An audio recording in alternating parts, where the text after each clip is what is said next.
বাংলাদেশ ঈদ পেল শ্রীলঙ্কার অঘটনে। শ্রীলঙ্কা যেন 2024 বিশ্বকাপ থেকে সবার আগেই বাদ পড়তে যাচ্ছেন। প্রথম ম্যাচ হেরে এবার দ্বিতীয় ম্যাচে অঘটন ঘটেছে শ্রীলঙ্কার সাথে। বিশ্বকাপের ডি গ্রুপের ম্যাচে মুখোমুখি হওয়ার কথা ছিল শ্রীলঙ্কা বনাম নেপালের, কিন্তু ভাগ্য সহায় ছিল না শ্রীলঙ্কার। শ্রীলঙ্কা বনাম নেপালের ম্যাচটি বৃষ্টির কারণে পরিত্যক্ত হয়ে গেছে, যার ফলে বিশ্বকাপ থেকে ছিটকে গেছে লঙ্কানরা।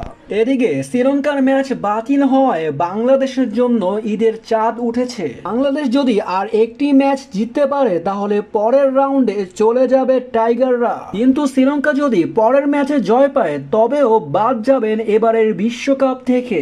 ডি গ্রুপের বর্তমানে শীর্ষ স্থান দখল করে রেখেছেন দক্ষিণ আফ্রিকা, তারপরেই আছেন দ্বিতীয় স্থানে বাংলাদেশ। শ্রীলঙ্কা বনাম নেপালের ম্যাচটি পরিত্যক্ত হওয়ার কারণে বাংলাদেশের জন্য সুখের বন্যা বয়ে আনলো। সুপার 8-এর টিকিট কাটতে বাংলাদেশকে হারাতে হবে মাত্র একটি ম্যাচ, যেখানে বাংলাদেশের এখনো আরো দুটি ম্যাচ বাকি আছে। নেদারল্যান্ডসের বিপক্ষে জয় পেলে কোনো বাধা ছাড়াই বাংলাদেশ চলে যাবে পরের রাউন্ডে সুপার 8-এ।